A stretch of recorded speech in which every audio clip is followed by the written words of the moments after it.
Salut à tous, j'espère que vous allez bien. Aujourd'hui on va parler simplement de choses importantes par rapport à la chaîne. Alors je vous rassure, c'est pas encore une énième vidéo sur les annonces, machin, tout ça. Simplement je vais vous dire ici dans cette vidéo comment je vais travailler pour les prochaines vidéos, notamment dans les revues de bouquins, enfin revues, résumés, je ne sais pas encore comment on va l'appeler d'ailleurs. Je vais solliciter votre participation parce que c'est des émissions qui apparemment vous plaisent, donc parce que j'ai eu quelques retours, notamment des pouces, etc., des votes, qui ont été favorables à ce genre d'émission, ce genre de vidéo. Et pour le titre, justement, je ne savais pas quoi mettre. Au lieu de mettre les 6 astuces de bidule, les 5 principes de trucs, les 3 machins de bidule, autant faire un titre qui est accrocheur et un titre qui nous parle à tous, donc à notre communauté, autant participer. C'est-à-dire que voilà, si vous avez un titre en tête qui se rapporte bien avec ce genre de vidéo, n'hésitez pas à le mettre dans les commentaires. Et on choisira tous ensemble. Après, je ferai certainement un résumé de tout ce qui a été dit et un vote voilà, par rapport à celui qui a eu le plus de votes ou celui le plus de pouces bleus. N'hésitez pas également à faire ça dans les commentaires. Comme ça, on décidera tous ensemble du titre de ces émissions. Alors ensuite, comment est-ce que je compte aborder les résumés de bouquins? Donc ce que je vais faire, c'est que je vais vous faire un résumé du livre assez rapidement, mais complet, d'accord? Je vais pas passer à côté de plein de trucs, mais je vais faire un résumé rapide et complet. Et ensuite, je vais vous donner des notes par rapport à des thèmes que j'ai instaurés, parce que j'ai trouvé cette idée-là, bon, ça n'a rien à voir, hein, mais c'est des vidéos de Dragon Ball Z, mais j'ai bien aimé ce système de notation qui va vous permettre, et notamment aussi à moi, donc avec 5 notes sur 20, d'avoir une note sur 100 finale, et savoir un petit peu dans quelle tranche se situe le bouquin. Si c'est plus de, je dirais, allez, 80%, c'est un bon bouquin. Si c'est aux alentours de 60-50, c'est plutôt un bouquin médiocre ou moyen. Donc ça peut vous donner un aperçu assez rapidement comme ça du bouquin, savoir quelle note il a et pourquoi il a comme ça, et ça peut directement vous influencer sur le fait de l'acheter ou pas. Donc c'est, je trouve, intéressant. Donc je vais vous donner ici les 5, je dirais 5 catégories que j'ai faites, et n'hésitez pas dans les commentaires si vous pensez qu'une catégorie n'a pas sa place, ou si vous pensez qu'une catégorie a sa place mais que je ne l'ai pas citée et que je n'ai pas prise en compte. Donc voilà, n'hésitez pas à mettre ça aussi dans les commentaires, c'est la deuxième participation, parce que simplement, ces émissions-là, je vous l'ai dit dans l'ancienne vidéo, c'est fait pour vous, et je trouve ça dommage parce que je trouve ça dommage de ne pas participer puisque je vous donne l'opportunité justement de choisir, et si vous ne le faites pas, je vais choisir à votre place, et c'est finalement pas quelque chose que j'ai envie de faire, vous imposer quelque chose, puisque au contraire, je vous donne la possibilité de choisir, alors choisissez. Donc c'est vraiment important, mettez un titre dans la vidéo, dans les commentaires, donc un titre de cette émission, et également si vous pensez qu'il y a une catégorie que je n'ai pas citée qui devrait avoir sa place, mettez-la également. Alors la première catégorie, ça va être l'ergonomie. Donc c'est pareil, donc l'ergonomie, ça prend quoi en compte? Ça prend simplement la taille des caractères, donc je lis parce que j'ai justement ma feuille ici où j'ai noté un petit peu tout ce que j'avais à dire. Donc l'ergonomie sera tout ce qui est les tailles de caractères, les paragraphes, si c'est espacé ou pas, s'il y a beaucoup de dessins, d'illustrations, d'annotations, comment c'est agencé, savoir si c'est facile à lire ou pas. En termes d'ergonomie, donc ça va vraiment être, je pense, quelque chose d'assez important, parce qu'il y a des bouquins, certes, qui ont pas mal de connaissances dedans, mais l'ergonomie est l'écriture est toute petite, c'est vraiment pas beau et tout, et c'est difficile à lire malheureusement, et ça entache énormément la lecture et la compréhension. Donc la deuxième, ça sera la vulgarisation.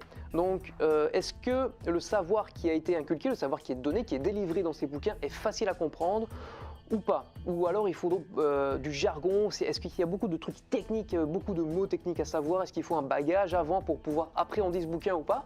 Ça va être aussi quelque chose d'influencé. Donc s'il faut par exemple beaucoup de savoir préalable pour justement aborder un bouquin, ça va faire baisser sa note de vulgarisation, parce que c'est beaucoup plus compliqué pour un néophyte, quelqu'un qui ne connaît pas du tout ce domaine, de se plonger avec ce bouquin-là. Ensuite, la troisième note, ça va être la note de connaissance. Le nombre le nombre, c'est pas spécialement un nombre parce qu'on peut pas quantifier ça, mais on va dire la quantité de savoir qui a été divulgué, qui a été donné à travers ce bouquin. Savoir s'il y a beaucoup de contenu ou pas de qualité. C'est-à-dire que j'ai déjà lu j'ai déjà lu quelques livres où il disait ouais voilà, il y a des tonnes de savoir, des tonnes de trucs, d'astuces, et au final il y en a qu'une ou deux d'utiles, il y a qu'une ou deux qui sortent vraiment du lot. Tout le reste c'est du connu, archi connu, c'est de voilà, comment laisser ses chaussures, on prend ses deux mains, c'est pas du savoir, ok, on sait qu'il faut prendre ses deux mains, quoi. Voilà, c'est un peu ce genre de truc. Donc également ça va baisser ou augmenter cette note de connaissance. Quatrième note, ça va être sur l'originalité du bouquin.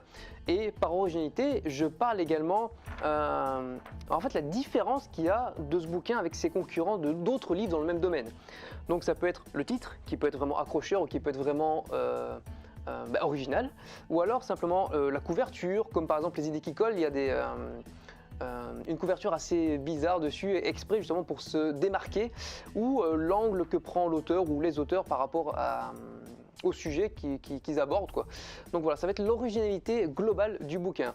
Donc ça va être les 4 points, je dirais, très objectifs. Quelque part, je vais essayer d'être le plus objectif possible, donc c'est-à-dire avoir un point de vue assez neutre par rapport à ça, et donner une note vraiment comme il faut. Et la 5e en fait note, ça va être sur, je sais pas encore comment je vais l'appeler, mais je dirais plutôt l'utilité. Voilà, ça va être quelque chose d'un peu plus subjectif, c'est-à-dire est-ce que selon moi ça va être quelque chose d'utile ou pas à acheter, est-ce que c'est vraiment indispensable, est-ce que c'est un incontournable, est-ce que c'est ou plutôt quelque chose qui vient compléter votre collection, qui vient compléter du savoir ou qui est complètement accessoire et qui n'est pas utile à acheter. Donc voilà, ce sera les 5 notes qui vont faire une seule et même note qui va être une note sur 100. Donc je pense que à partir de 80-85 c'est un bon bouquin, ou voilà, 90, voilà, c'est un bon bouquin. Et en dessous de 70, je pense vers en dessous de 70-60 ça commence à devenir médiocre, et à 50 ça devient vraiment inutile de l'acheter. Donc je pense que ça va être quelque chose comme ça. Donc si vous pensez que c'est cool, laissez-moi un pouce bleu, voilà, simplement pour savoir si ce système de notation vous plaît, si ce système de notation est complet, parce que j'ai pas mal réfléchi pendant plusieurs jours pour savoir comment j'allais noter ça, comment j'allais noter des bouquins, tout en le résumant. Si vous pensez au contraire que c'est pas hyper bien, qu'il y a des trucs à modifier, peut-être un autre à changer, mettez-moi dans les commentaires ce que vous en pensez, c'est hyper important parce que comme je vous ai dit tout à l'heure, c'est une émission pour vous, une émission dont vous êtes quelque part l'acteur. Donc voilà, j'espère que ça vous a plu ça.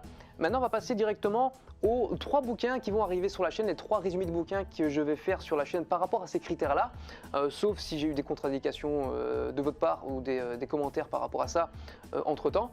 Mais ça va être les idées qui collent, donc ces idées qui collent alors c'est deux frères, donc je l'ai là, voilà, c'est ce bouquin là, voilà, de Chip and Dan Heath, je sais pas comment on dit. Donc c'est 2 frères, donc c'est un bouquin hyper intéressant. Ensuite il y a également ce bouquin là que je vais parler, donc l'art d'aller à l'essentiel, voilà, de je ne sais plus qui, je ne sais plus qu'est-ce qu'il a écrit, Léo Babauta, ouais, comme ça. La préface d'Olivier Roland d'ailleurs, qui est un blogueur pro, et également de Tim Ferriss, qui est auteur de la semaine de 4 heures, qui a donné son avis par rapport à ce bouquin qui était apparemment très bien. Et ça vous verrez plus tard. Et donc le 3e bouquin, ça va être Tout le monde n'a pas eu la chance de rater ses études, donc d'Olivier Roland, comme je viens de dire justement, un blogueur pro qui est très connu.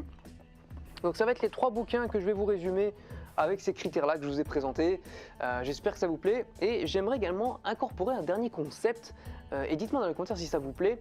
C'est-à-dire que le concept que j'ai envie de mettre, c'est que je vais lire moi-même, je vais choisir moi-même 1 ou 2 livres que j'ai envie de lire par mois, donc il y aura plus ou moins 3 livres par mois, 1 ou 2 livres par mois, et vous faire une liste. Par exemple, au début, quand je vais vous présenter les bouquins comme je viens de faire là, vous donnez une liste de plusieurs bouquins, donc par exemple 3 domaines différents, un domaine de développement personnel, un livre sur le développement financier, un autre livre sur le savoir spécialisé, donc qui serait par exemple, voilà, je donne une liste au hasard, ça va pas être encore exhaustif, c'est le Personal MBA, c'est un livre sur le développement financier.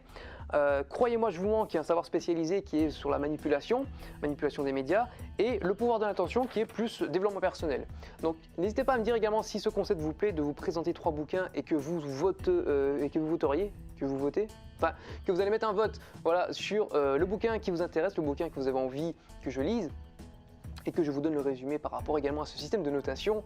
N'hésitez pas à me le dire dans les commentaires si ce concept vous plaît, avec ces 3 différents domaines, ou s'il y a des domaines encore d'autres que je voulais que j'incorpore dedans, par exemple le développement spirituel, j'ai envie de dire quelque part, sur la méditation, ce genre de choses, mais qui peut rentrer aussi dans le développement personnel, c'est vrai, ouais. Donc n'hésitez pas à me dire ça dans les commentaires. Voilà, je pense que j'ai fait le tour. Si j'ai pas fait le tour, je vous mettrai des annotations à droite à gauche ou simplement dans les commentaires. Donc n'hésitez pas à vous abonner si c'est pas encore fait, et surtout à lâcher un pouce bleu si ça vous plaît, et à partager un maximum pour comme ça faire connaître ce genre d'émission, parce que la lecture finalement se perd, et j'ai envie de redonner le goût de la lecture comme moi j'ai eu ce goût à la lecture par rapport à des amis qui m'ont redonné envie de lire. Donc j'espère que ça vous a plu les amis, et n'oubliez pas que la vie est un jeu. Alors amusez-vous bien. Ciao.